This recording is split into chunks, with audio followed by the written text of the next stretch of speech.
Doctor साहब ये बताइएगा कि क्लेफ्ट पैलेट का असर बच्चों की कानों पे क्यों होता है? बिस्मिल्लाहिर्रहमानिर्रहीम। मैं हूँ professor Ghulam Qadir Fayyaz, smile and speak centre Lahore से। देखिए, बुनियादी तौर पर जब बच्चे का तालु कटा हुआ है तो आम तौर पे हर आदमी में गले से एक नाली जा रही है जो कि कान की तरफ जाती है। तो जब तालु कटा होता है तो बाद वक़्त यहाँ से इन्फेक्शन की वजह से उस नाली के अंदर पानी चला जाता है, तो बच्चे को बाद वक़्त सुनने में दुश्वारी होती है। जब बच्चा सुन नहीं पाएगा तो बच्चा प्रॉपरली बोल नहीं पाएगा, क्योंकि जो बच्चा सुनता नहीं है वो बोलेगा भी नहीं। वही बच्चा बोलता है जो सुन पाता है। प्रॉब्लम ये होता है कि जब हम तालु का ऑपरेशन कर देते हैं उसके बाद भी हम पेरेंट्स को कहते हैं कि आप अगर इसको बच्चे को कभी कानों में दर्द हो तो नाक कान गले के डॉक्टर को ज़रूर दिखाएं। बहुत सारे बच्चों में आम तौर पे उनके कानों में इन्फेक्शन का ख़तरा कम हो जाता है जब तालु का ऑपरेशन बर वक्त कर दिया जाए, लेकिन बाद बच्चों में वो ख़तरा बरकरार रहता है। तो उस सिलसिले में अगर बच्चे को सुनने में प्रॉब्लम हो रहा हो तो स्माइल एंड स्पीक सेंटर में हमारे पास ऑडियोलॉजिस्ट हैं।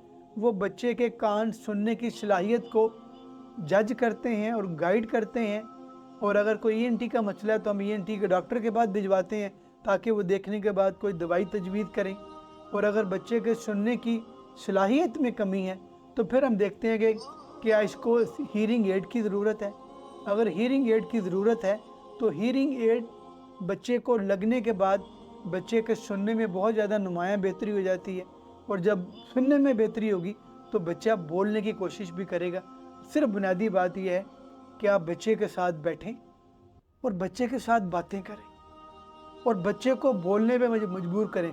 उसके इशारों पे ना चलें नहीं, आप उसको बताएं जी कि ये किताब है, ये लैपटॉप है, ये मोबाइल है, ये कोट है, ये शर्ट है। आप उससे बातें करें, और जितना आप उससे बातें करेंगे वो एक वक्त आएगा वो भी शर्ट बोलना शुरू कर देगा। वैसे शुरू में वो किसी और तरीके से बोले, लेकिन जब बच्चा बोलना शुरू करता है ना तो वो हमारे लिए एक पॉजिटिव साइन है। अब बहुत सारे बच्चे हैं वो पानी को शुरू में मानी कहते हैं या माँ कहते हैं, हालांकि पानी और माँ में बहुत फ़र्क है, लेकिन वही बच्चा 6 महीने बाद, साल बाद वो बिल्कुल पानी सही बोलने लग जाता है। इसी तरह तालु कटे बच्चे हैं।